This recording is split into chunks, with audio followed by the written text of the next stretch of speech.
Bueno, muy bien. Si estamos de acuerdo, vamos a dar el comienzo a este nuevo Ateneo. En esta ocasión nos va a hablar sobre algo muy importante que hace a la salud pública en el mundo y también nuestro país no escapa, que es el hidroarsenicismo crónico regional endémico, que hay vastas regiones en nuestro país que se ven afectadas.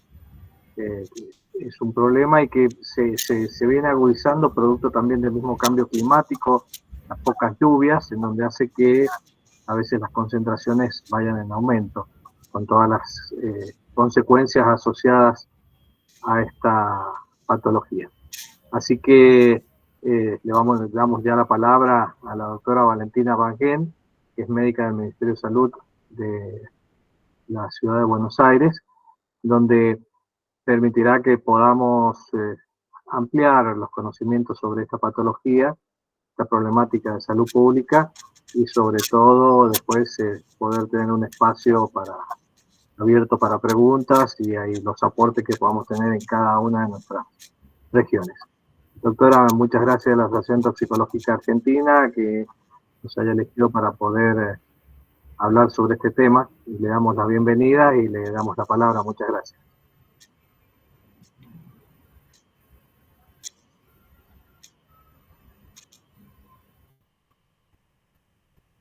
¿Ahí me escucha, doctora? Bueno, muchas Ahí. gracias.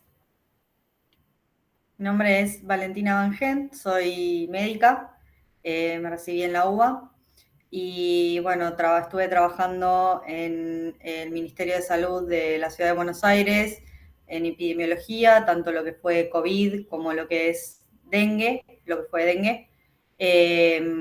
realizando varias actividades y bueno, en ese contexto.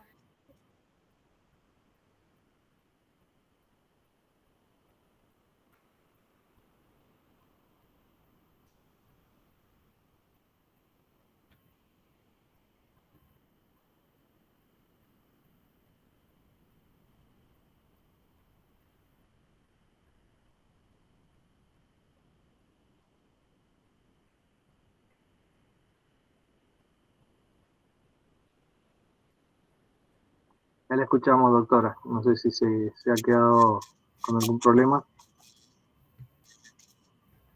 ¿Ahí me escuchan? Ahora sí. Ok. Bueno, soy la doctora Valentina Bangent, soy médica, me recibí en la UBA, estuve trabajando en el Ministerio de Salud de la Ciudad de Buenos Aires, tanto en epidemiología, tanto en lo que fue COVID, como en lo que fue dengue, y en ese tiempo también realicé este, esta revisión de bibliografía sobre lo que es el hidroarsenicismo crónico regional endémico, que resultó ser un problema bastante grave de salud pública, así que quería comentar un poco al respecto. Bueno, el hidroarsenicismo crónico regional endémico se define como la enfermedad producida por el consumo de arsénico a través del agua y los alimentos, por eso hidroarsenicismo. Los efectos se producen con la ingesta de pequeñas cantidades de arsénico durante largos periodos de tiempo, por eso crónico. Si bien se registran ciertos casos de intoxicación aguda, en lo que sería un consumo muy elevado de arsénico en muy corto tiempo, no es lo que genera un problema en nuestro país y no es lo más común. Lo más común es esta ingesta de pequeñas cantidades durante largos periodos de tiempo a través del agua y los alimentos.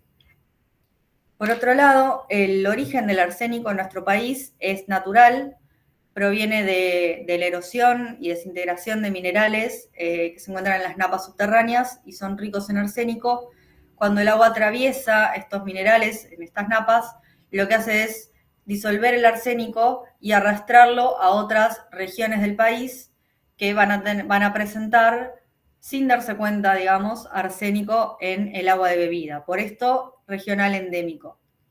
Por todo esto, el arsénico en Argentina constituye un problema ambiental. Si bien en otras partes del mundo puede ser que el arsénico en el agua de bebida sea por un origen antropogénico, por actividad minera, fundición de metales o conservación de maderas.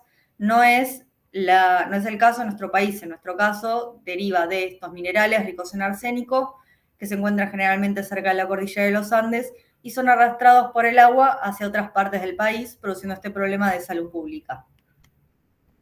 Acá tenemos algunas noticias sobre cómo el arsénico cómo el acre empieza a acercarse a la población. La primera es del 2013 y la segunda es del 2019. Vemos cómo la población empieza a tomar conocimiento, cómo empieza a haber más información sobre el tema. Hablando un poco de lo que es la historia del acre, tenemos en 1950, en los años 50, la enfermedad del pie negro en Taiwán. Durante esta época hubo un aumento muy grande de casos en el que las personas presentaban una enfermedad vascular periférica que llevaba a gangrena y amputación espontánea en los miembros inferiores. Al aumentar tanto estos casos, se empezó a investigar la causa y llevó a el descubrimiento del arsénico en el agua de bebida como tóxico que afectaba a estas personas produciendo esta enfermedad.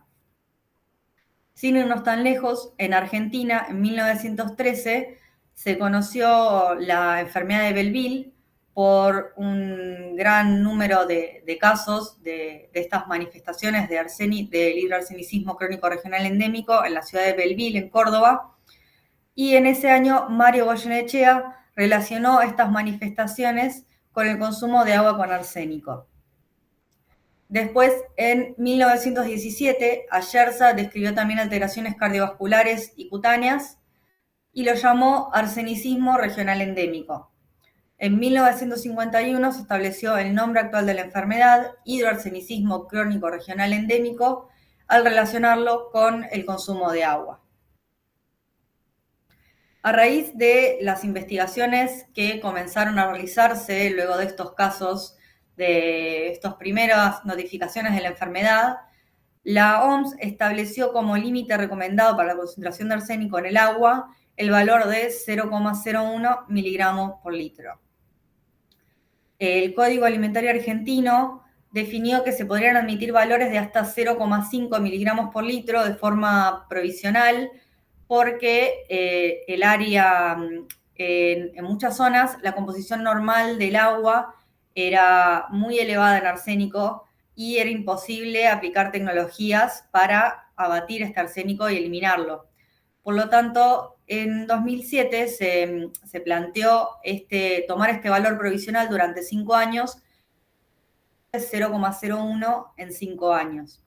En 2012 se prorrogó nuevamente este valor y actualmente el valor reglamentario sería 0,01. Sin embargo, no es lo que ocurre en gran parte del país.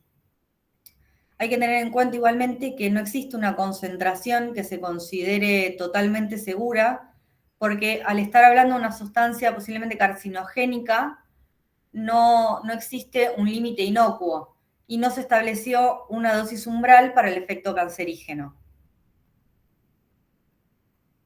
Argentina no es el único país que está afectado por el arsénico en el agua de bebida.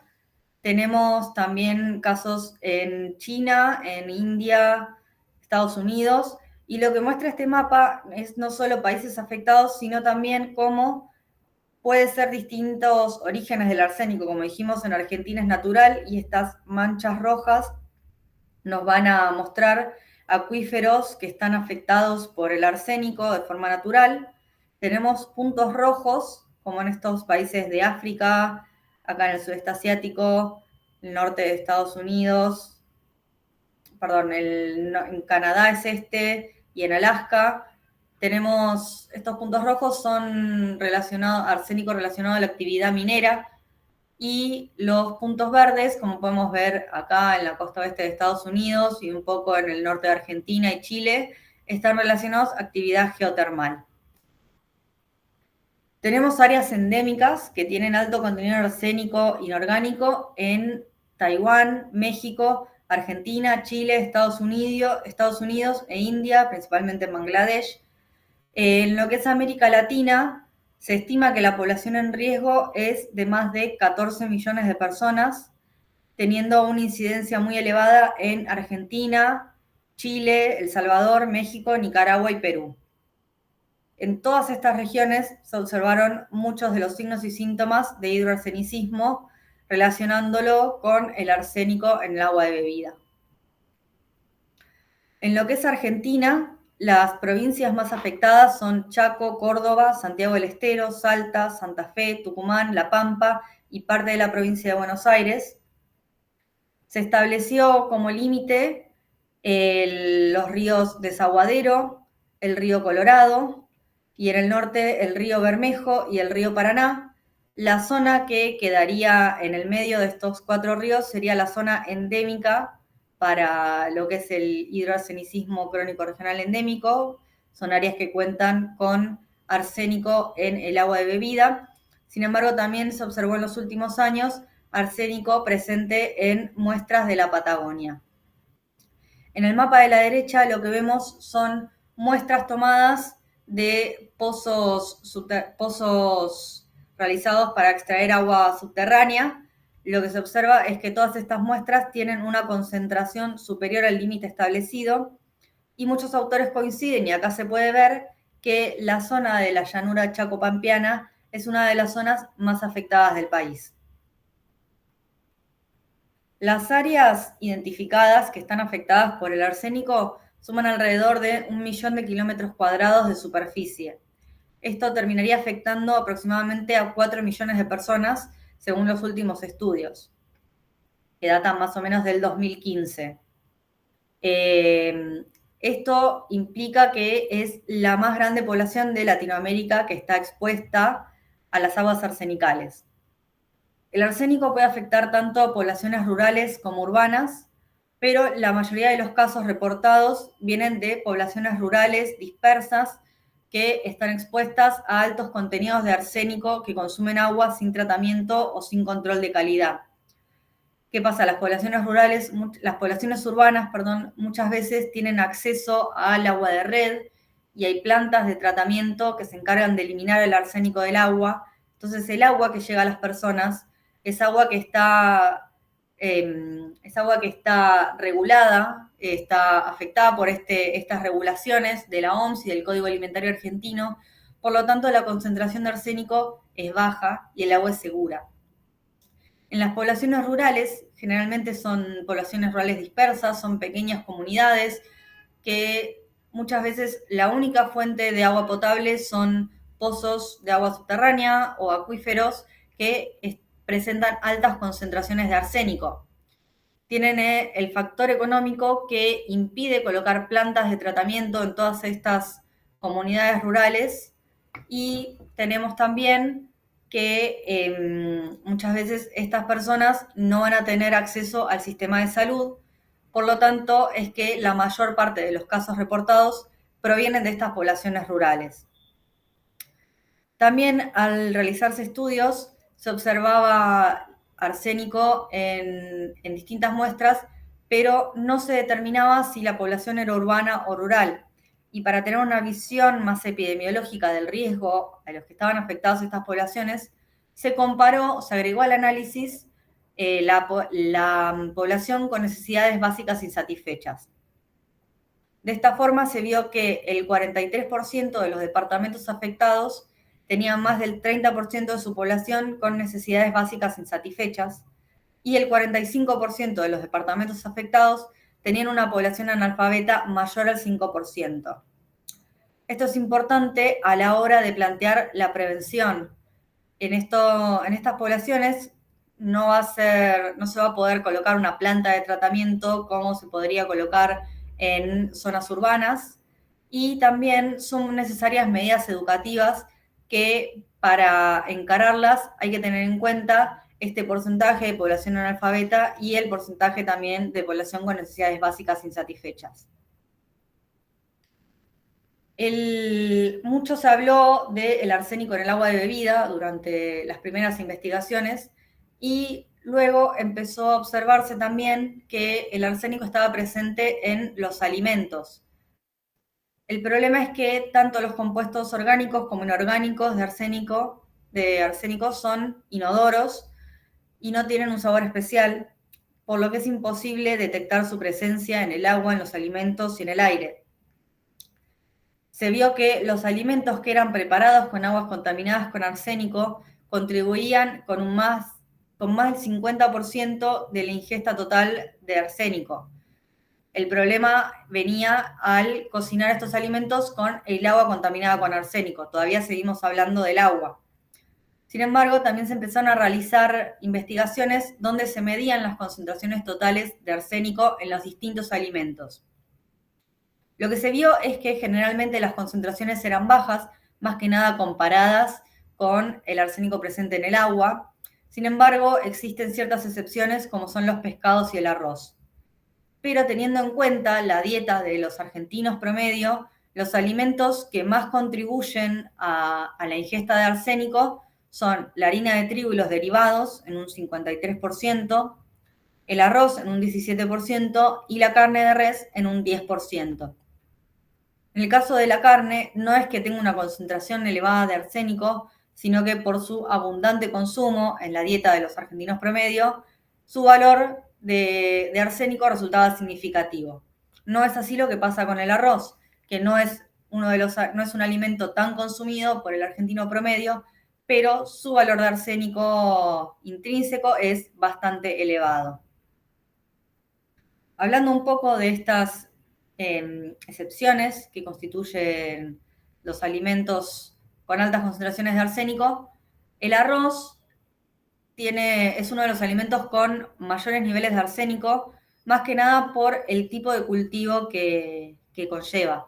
El arroz se cultiva en suelos inundados, donde las condiciones anaeróbicas del suelo hacen que el arsénico se disuelva en el agua, pase a través de las raíces y se concentre en el grano.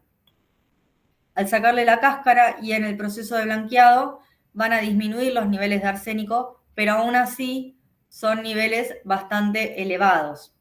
Estos pueden disminuir al dejar en remojo durante una noche el arroz y cocinarlo con 5 partes de agua por 1 de arroz. De esta forma podemos disminuir los niveles de arsénico en un 80%. De todas formas, no es que todo el arroz que se consume en Argentina va a contener arsénico, va a depender del suelo donde se cultiva y el área de donde venga ese arroz. En cuanto a los pescados y mariscos, en el caso de los pescados tienen un alto contenido de arsénico, pero la diferencia es que es mayormente arsénico orgánico, que resulta menos tóxico para los humanos por su poca solubilidad en agua. En el caso de los pescados, el arsénico se acumula en la grasa y quitar la grasa de los pescados sería la mejor manera de disminuir los niveles de arsénico, así como elegir pescados magros para el consumo. Por otro lado, en el caso de los bivalvos, como las ostras o también algunos mariscos, la cocción disminuye la concentración de arsénico porque el contenido de agua en estos es mucho mayor que en el caso de los pescados. En cuanto al mecanismo de acción, va a depender un poco de la especie química del arsénico.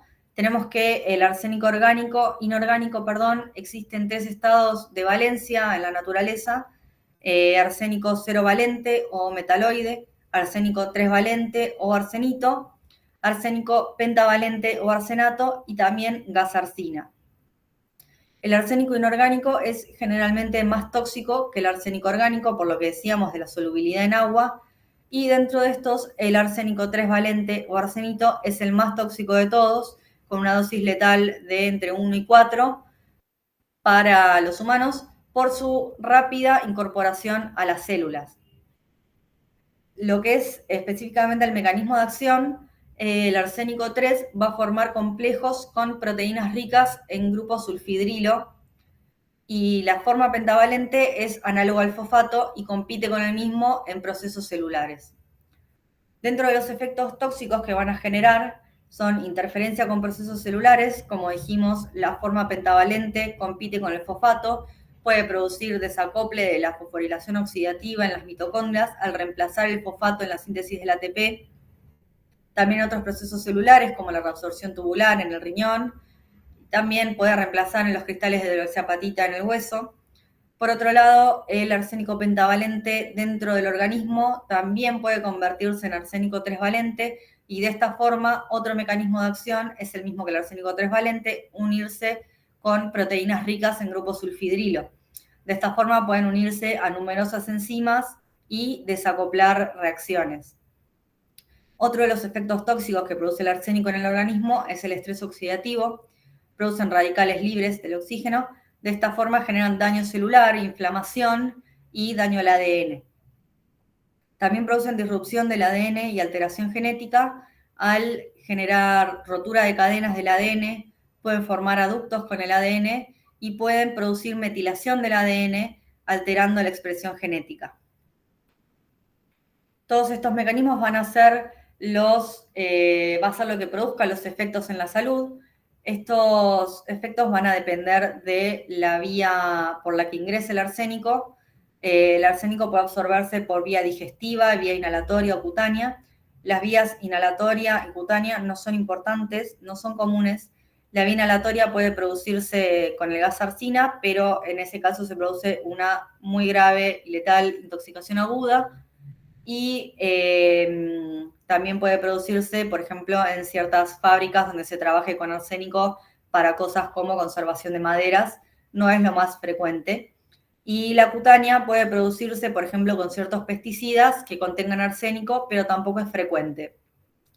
La vía de ingreso al organismo más importante es la ingesta, la vía digestiva, y una vez que se ingiere, el arsénico se va a acumular primeramente en lo que es hígado, vaso, riñones, pulmones y tracto gastrointestinal.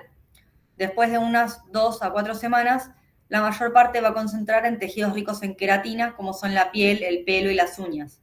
Esto va a ser parte de su eliminación, también va a ser lo que genere los efectos que genera en la salud, y también vamos a tener la excreción, que es principalmente por el riñón, en menor medida en heces, y también por descamación de la piel. Todas las personas van a estar afectadas, pero hay ciertos grupos que presentan mayor susceptibilidad. Los niños, por estar en etapa de crecimiento y desarrollo, son más susceptibles a la toxicidad del arsénico y presentan una mayor sensibilidad a los efectos neurológicos que tiene el arsénico, que los vamos a ver ahora a continuación.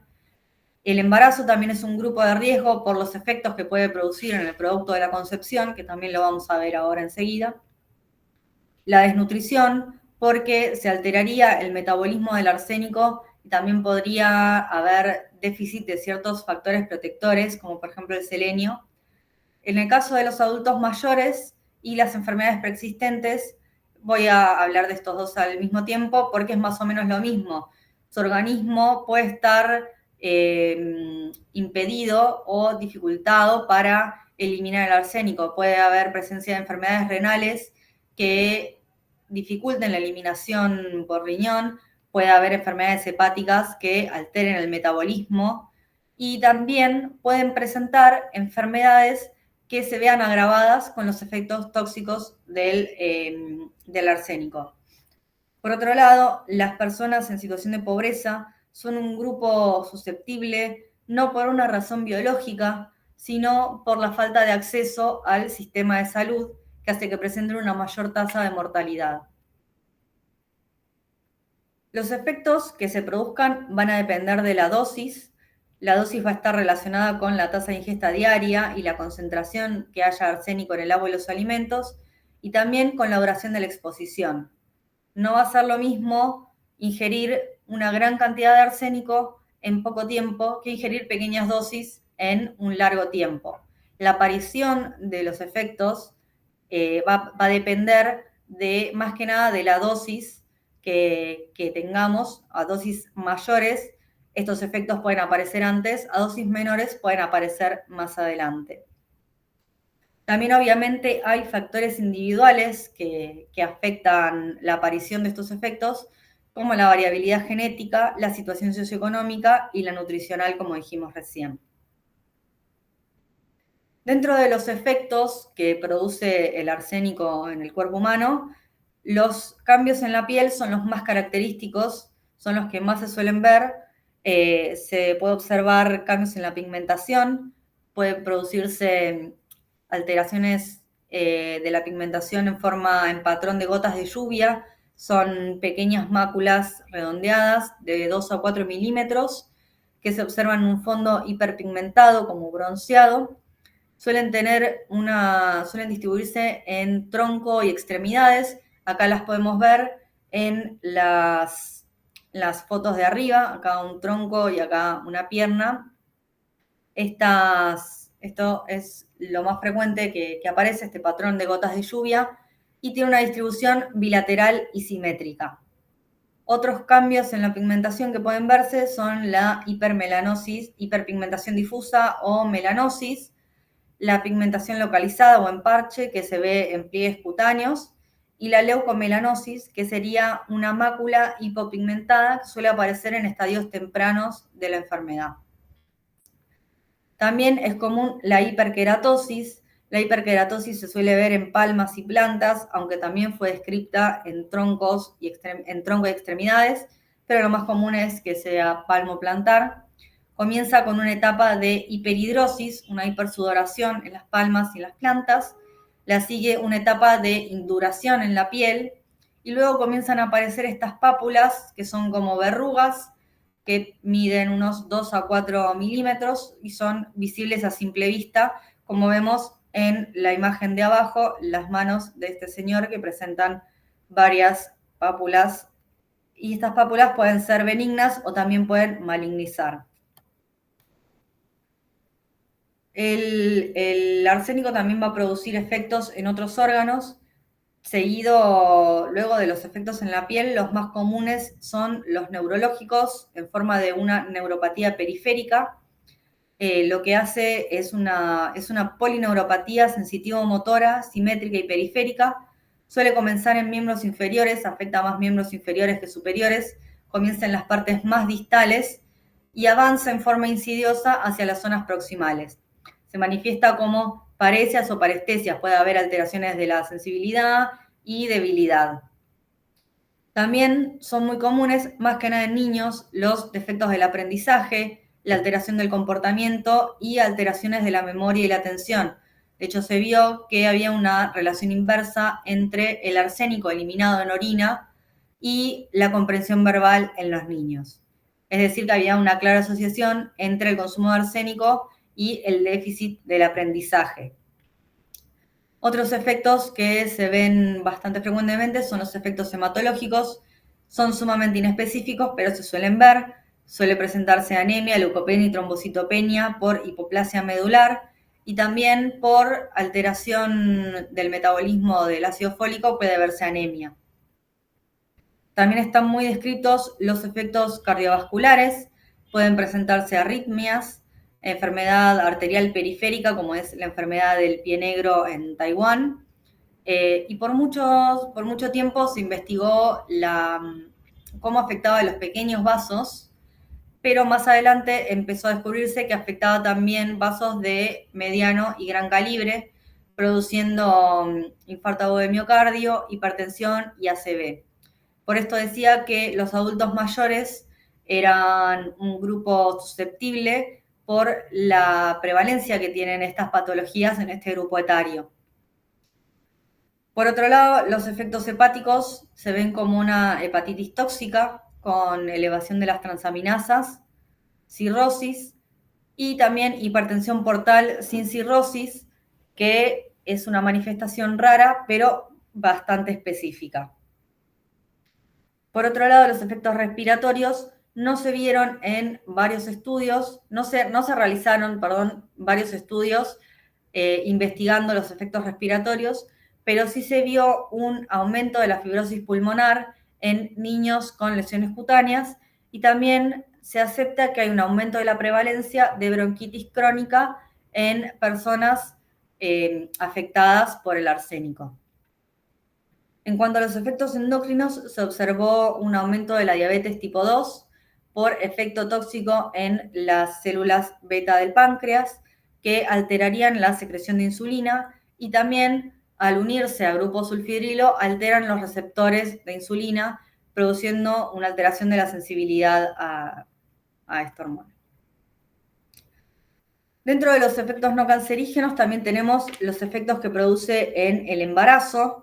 El arsénico va a atravesar la placenta y va a producir una serie de resultados adversos en el embarazo, como son el aumento de la mortalidad fetal, neonatal y postneonatal, el aumento de la incidencia de bajo peso al nacer, aborto espontáneo o feto muerto, malformaciones congénitas, y también va a producir alteraciones en la salud materna, como son la hipertensión gestacional y la preeclampsia.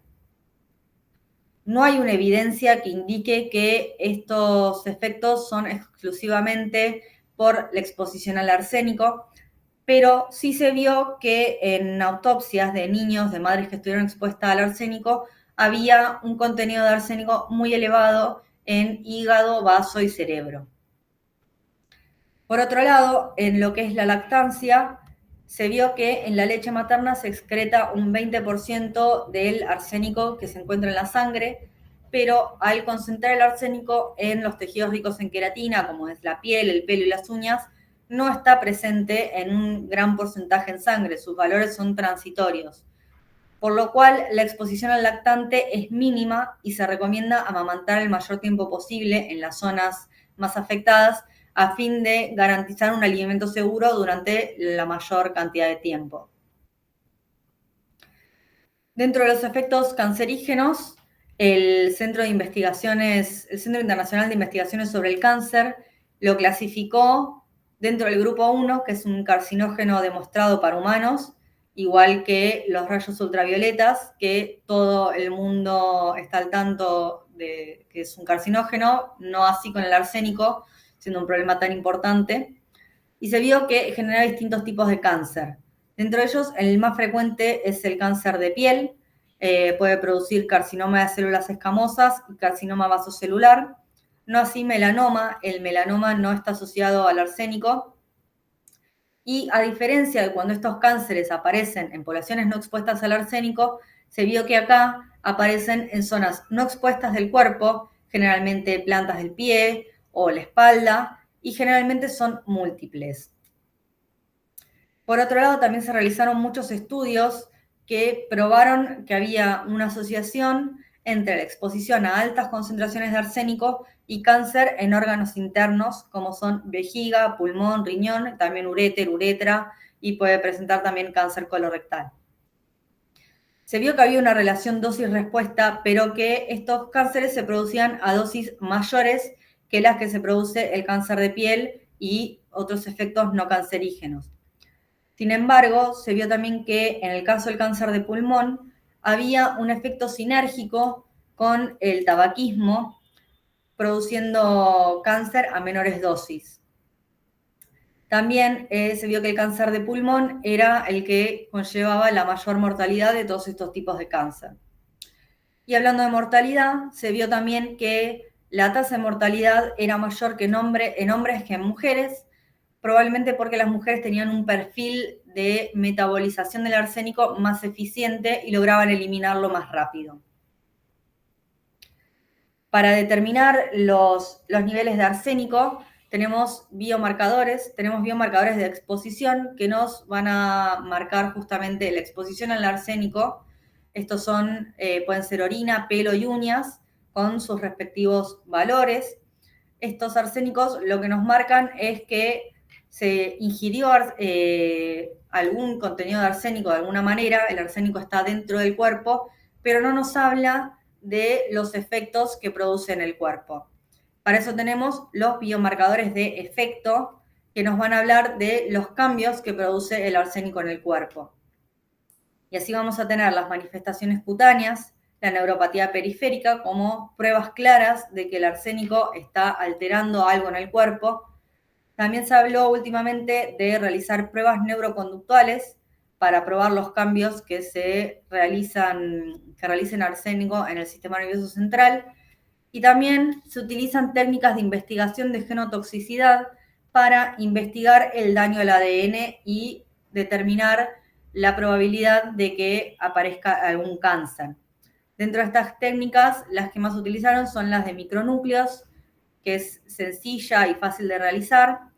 En el gráfico de la imagen de arriba podemos ver la concentración de arsénico en el agua relacionada con los micronúcleos en la mucosa bucal, viendo cómo aumentan los micronúcleos a medida que en agua, lo que nos indica una alteración genética, alteración del ADN. Y también tenemos el ensayo Cometa, que a medida que se producen más roturas y más alteraciones en el ADN, este va dejando como una cola demostrando su alteración, mientras que si se encuentra normal se observa solo el núcleo.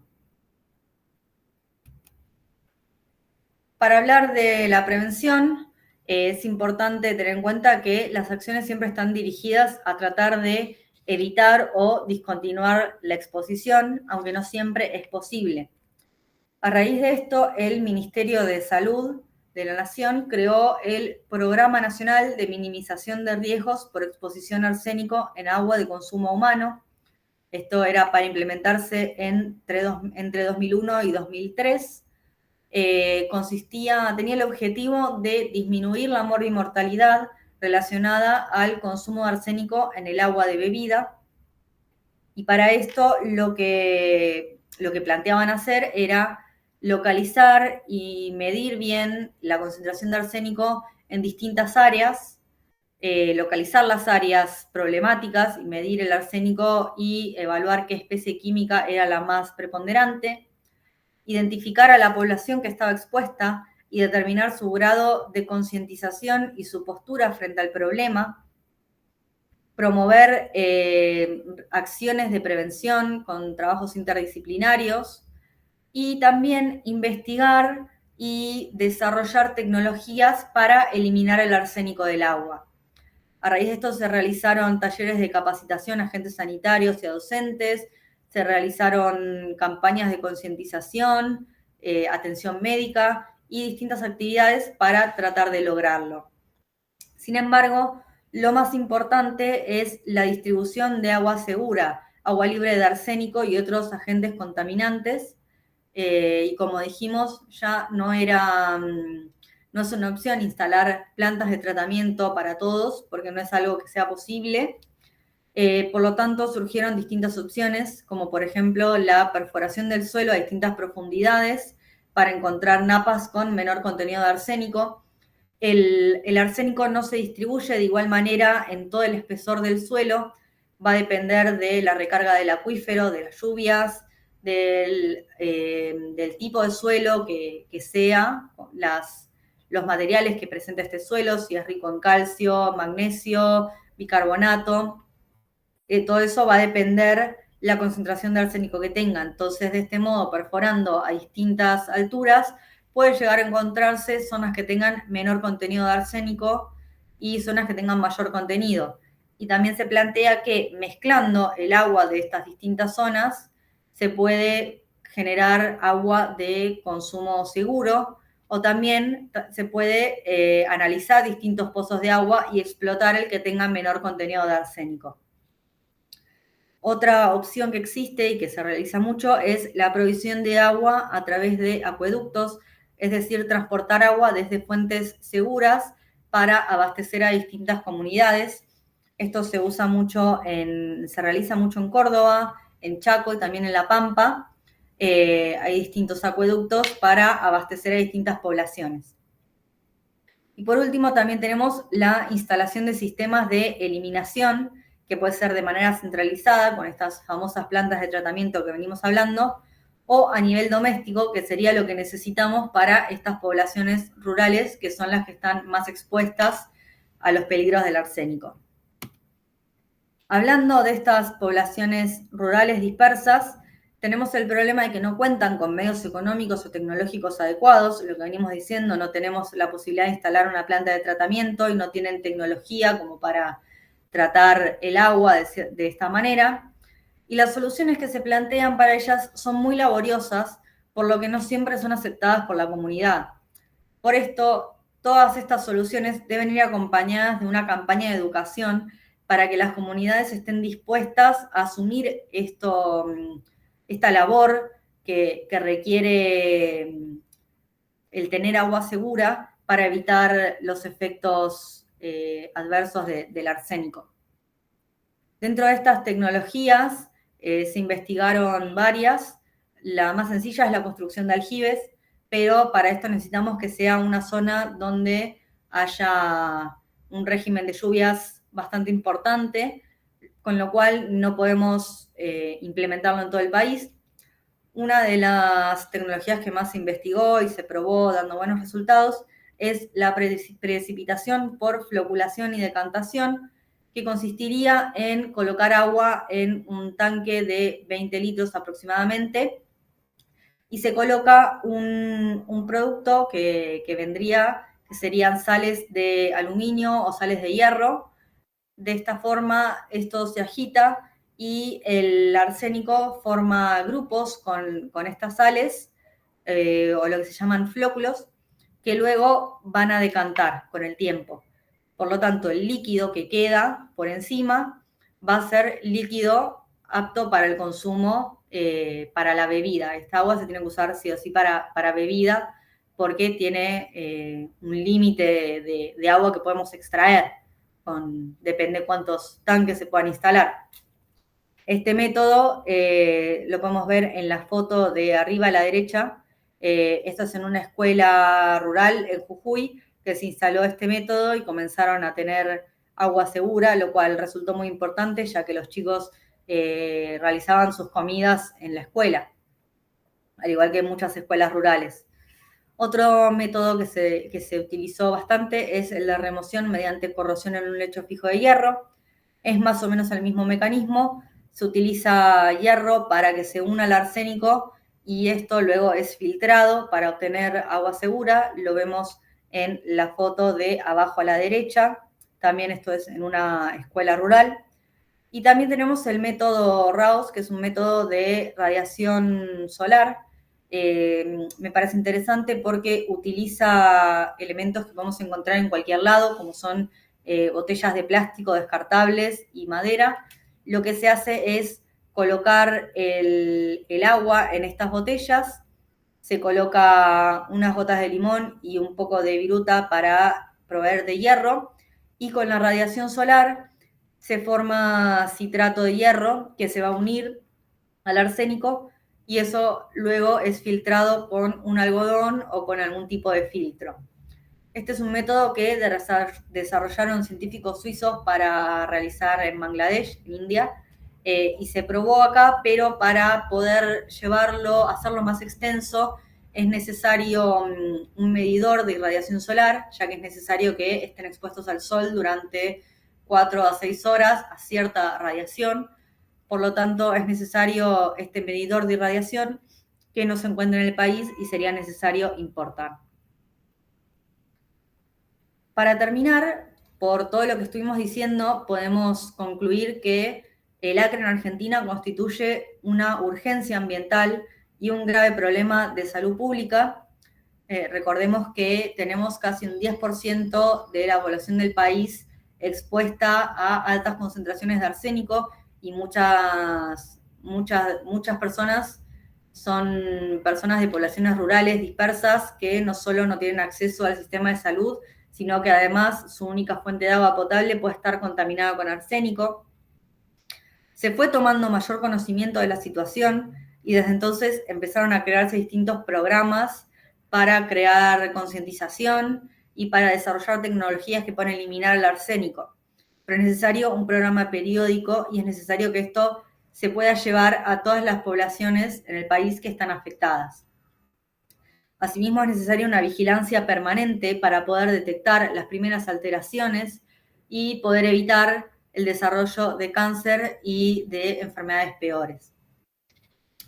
Por último, para terminar, podemos decir que por el alto riesgo que tiene esto de desarrollar cáncer y enfermedades que pueden ser graves para la salud, lo más importante es abastecer a la población afectada con agua segura. Acá tienen la bibliografía por si quieren consultar algo. Muchas gracias. Bueno, muchas gracias, doctora. Realmente muy claro el abordaje, la realidad que hoy tenemos y que cubre en nuestro país, que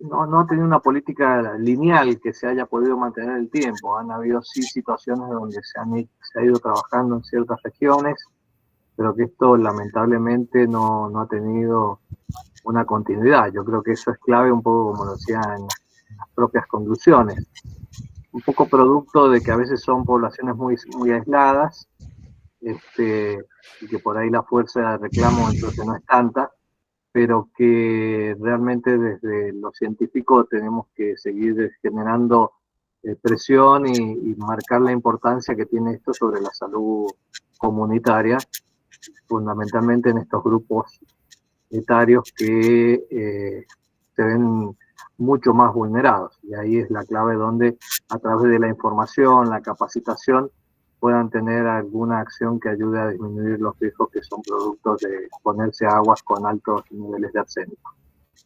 Quedo abierto si hay alguna pregunta. ¿Quiere ampliar algo, doctora? Sí, no, eso, totalmente lo que dijeron, no hubo una continuidad en estos enfoques de prevención, lo cual me parece lo más importante a lograr en el futuro. Y sí, también me parece muy importante generar conciencia en la mayor cantidad de gente posible. Por eso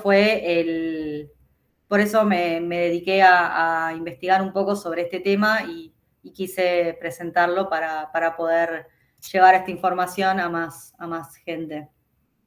Sí, esto es fundamental y que muchos por ahí relacionan nada más que el tema arsénico, como bien usted lo planteó en esta brillante exposición, distintas afectaciones que tienen las personas gestantes y distintas complicaciones que pueden tener, y que como es una afección crónica, muchas veces si no se piensa se atribuye que es cuestión del destino, que se enfermó, y no vemos la relación directa de la causalidad entre la exposición a este contaminante, bajas concentraciones, que no produce la muerte, como puede ser una intoxicación aguda por arsénico, pero que sí daña la salud y que generalmente va afectando con el transcurso de los años en distintas patologías que por ahí no le podemos atribuir o no se le atribuye la importancia que tiene, y que puede ser prevenido y evitado a través de acciones de los cuidados necesarios para brindar una mejor calidad de agua que puedan recibir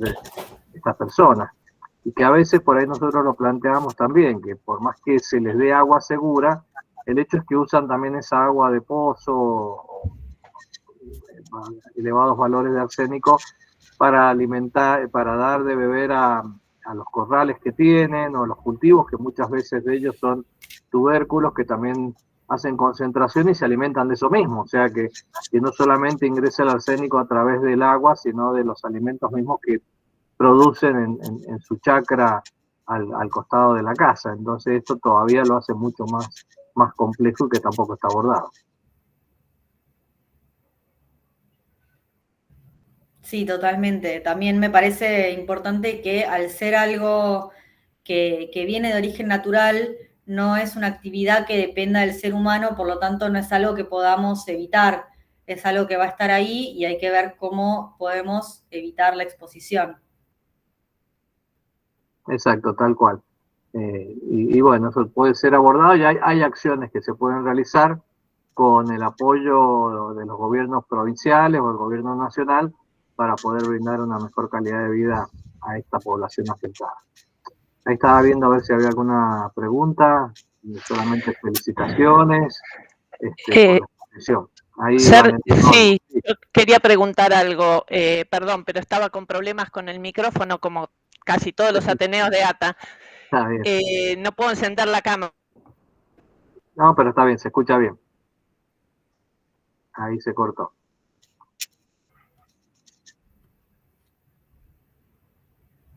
Ahí no te escuchamos, Valentina.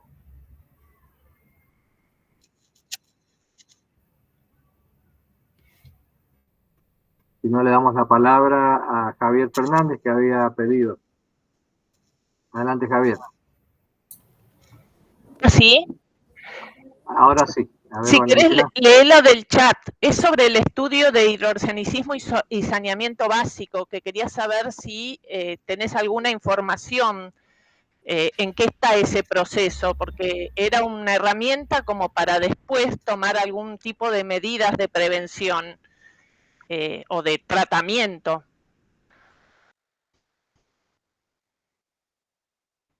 Ahí, no sé, Valentina, si tenías para hacer un aporte.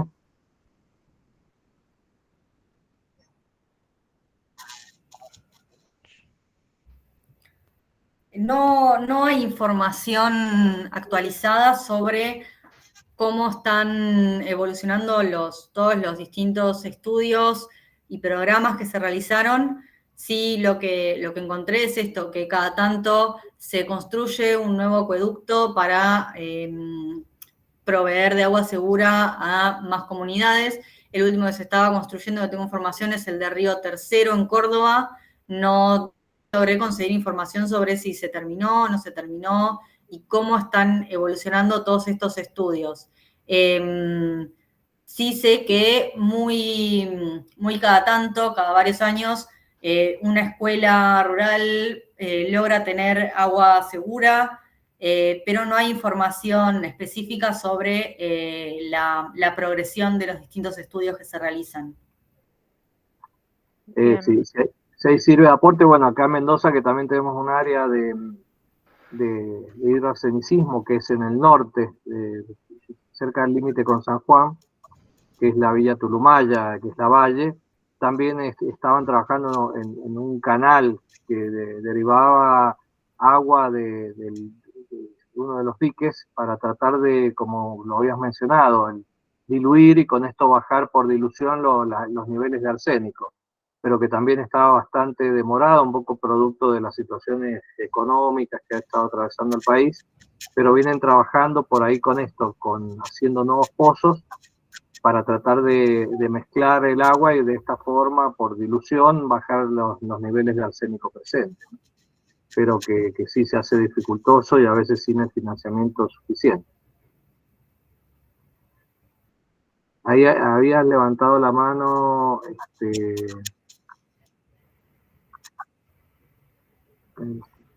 Javier. Buenas noches a todos. Hola, doctor Sará, con gusto encontrarlo acá. Estoy aquí en Mendoza, muy cerca de usted. Y quisiera hacer un aporte, justo creo que fue Mónica quien consultó sobre Valentina, sobre el estudio. Hace unas semanas atrás estuve conversando personalmente con uno de los autores, porque el estudio ha ido pasando de mano en mano. Y me encontré con algo que me llamó la atención y que, bueno, tal vez todos lo esperamos, pero en este caso creo que nos va a llamar la atención. La explicación de uno de los autores con respecto al estado del estudio es que no hay decisión política en avanzar. Y aparte, hay que reconocer que hay una gran presión del lobby, hay que llamarlo de esa forma, del lobby que en realidad quiere hasta inclusive distinguir entre un arsénico más peligroso que de otro que no es tan peligroso. Entonces esto se está trabajando. Por un lado tenemos un estudio parado, insisto, según un autor que ha estado encargado, que ha querido moverlo, pero por una cuestión de un gobierno u otro, o sea, no depende de un color político, se ha ido posponiendo, está ahí, pero además hay una presión de una importante del lobby que tiene que ver con COFEN, no lo voy a dejar de nombrar, que es COFES, ¿no? Quien reúne las plantas de tratamiento, en fin, quiere hacer una maniobra y está trabajando para que se aumente la concentración y distinguir entre un arsénico u otro. Entonces, esto es un dato, insisto, de alguien que está trabajando y que ha trabajado, que tiene una gran experiencia en esto, esta persona. Y lo segundo que quisiera aportar, además de la charla que ha sido muy rica, es que se ve, acá, bueno, en Mendoza usted lo conoce, doctor, pero que en general nos pasa a todos, es que el gobierno o los gobiernos municipales, provinciales, conocen de la situación y a veces hay una completa omisión. Se reconoce y no pasa nada. A nosotros nos ha pasado que hemos querido buscar información sobre no solamente arsénico, sino otros problemas, y realmente ha sido un desafío que los gobiernos nos pasen información. Entonces, creo que esto también es complejo y hace que aquellos que quieren hacer algo se les dificulte. Primero diagnosticar, para luego intentar tratar o evitar el problema. Entonces, bueno, quería contar un poco la experiencia y de esto que me contó uno de los autores del estudio. No sé qué piensa usted, Aldo, qué información tiene, o la doctora, o cualquier otro del resto de los participantes. Ese es mi aporte. Sí, es tal cual, Javier. A veces poder llegar a los informes que da el organismo de control de aguas es bastante dificultoso. Y bueno, por eso desde los organismos científicos yo creo que es importante tocar el tema y bueno, no dejar de brindar información a la comunidad, que en definitiva es el soberano y el que puede lograr que se articulen las decisiones políticas necesarias. Ahí Emilia había levantado la mano, después Valentina Olmo.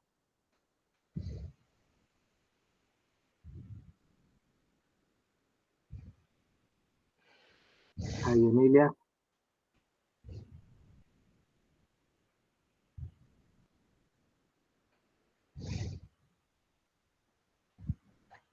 Valentina, mientras tanto. Mientras me dure el micrófono, sí, Dale. por favor. No, gracias Javier por el aporte que hiciste.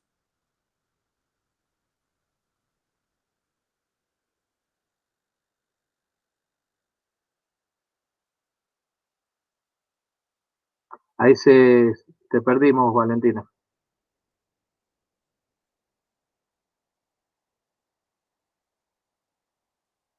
Ahí mientras tanto en el chat, Emilia, que había levantado la mano, ahí escribió. A ver, ahora Ahora sí, dale, Valentina. Porque ese estudio era una puerta de entrada para resolver si el valor de corte quedaba en 10 o subía a 50 microgramos litro. Eso es lo que me llama la atención, que por qué se le ponen palos en la rueda al estudio. Nada, y además que lo tenemos planteado en el Código Alimentario, en el artículo del Código Alimentario, que hasta que no tengamos los resultados de ese estudio, el valor sigue siendo provisorio. Exacto. Sí, eso es lo que decías, Valentina, es cierto. Yo recuerdo que tuvimos reuniones con el organismo de control de agua y que se iba a avanzar para realmente ver el tema del corte y la modificación. Y bueno, después nunca más fuimos convocados y se frenó, pero un poco por lo que había planteado Javier también, los intereses son bastante fuertes. Pero bueno, yo creo que es algo que hay que seguirlo bregando y cuidado porque tiene que ver con algo tan importante como es la salud. Ahí Emilia Arenguis preguntaba que en Entre Ríos tienen agua dulce y salada, que en cuanto de ellas aparece más el arsénico. No sé si alguien le quiere responder, Valentina, no te veo por acá.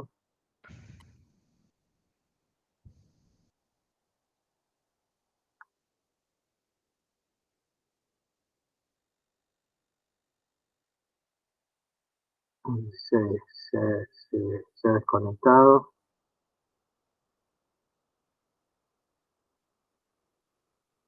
Ahí está. Ahí se había desconectado. Valentina. Ahí está. Hola.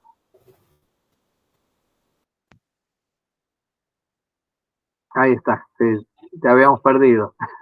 Me había quedado sin señal de internet y no podía conectarme. Ahí está. Ahí, había hecho una pregunta por el chat, Emilia Aranguis, que es de Entre Ríos, y consultaba si que allí tienen agua dulce y salada, en cuál de ellas aparece con mayor prevalencia el arsénico. En realidad no hay registros de que el agua salada presente arsénico, es más un problema de contaminación de las napas subterráneas de agua. El agua salada vendría de los mares, por lo tanto no tendría una concentración muy elevada de arsénico. No puedo decir que no tiene nada, Pero sí puedo decir esto, que es un problema de agua subterránea que viene de las montañas de la cordillera, atraviesa estos minerales ricos en arsénico, el arsénico se disuelve y el agua arrastra esta concentración de arsénico por el resto del país. Así que me atrevería a decir que el agua salada no tiene concentraciones significativas de arsénico. O sea, no es un indicador, no hay una relación. Ahí espero que sí ha sido respondida, Emilia. Pero bueno, realmente yo creo que es importante, es una batalla que hay que seguir librando, sobre todo para proteger a la población que es la más vulnerable, que son en zonas alejadas y que cumplen un rol importante porque están dando presencia para cubrir este vasto país que tenemos y que hay que darle las mejores condiciones para que puedan desarrollarse y crecer ahí, ¿no? Sí, totalmente. Bueno, muy bien. Si no hay más preguntas, resta darte el agradecimiento. Excelente presentación y bueno, esto va a estar subido en las próximas 48 o 72 horas al canal de YouTube de la Asociación Toxicológica. Muchas gracias, Valentina. Gracias, Javier, por tu aporte. Ahí hay una pregunta de Emilia, dice, si el agua de pozo, a ver, dice, el agua de pozo que se usa mucho en el campo, que ese sí, que es realmente el riesgo, por eso sería importante ver los niveles, que es importante. Y bueno, coincidimos con Javier, el nivel de salud pública, que es fundamental para trabajar e incluir la historia clínica ambiental, que es clave, porque por ahí atendemos la patología y no la causa. Y esto es no ver el bosque y abocarnos nada más que a tratar el síntoma. Sí, totalmente. Bueno, muy bien. Muchísimas gracias por el aporte. Lo estamos invitando para el próximo Ateneo. Por supuesto, siguen abiertas las inscripciones para el Congreso de la Asociación Toxicológica en este próximo mes de septiembre, en donde en la página de la ATA podrán tener toda la información. Y muchas gracias. Un afectuoso saludo y nuevamente agradecido, Valentina, por tu presentación y a todos los que nos han acompañado. Gracias por la oportunidad de dejarme participar, así que bueno, espero que haya resultado útil y bueno, espero volver en otra oportunidad. Pero cómo no, las puertas siempre están abiertas. Muchas gracias y a todos los que han participado y brindado su apoyo.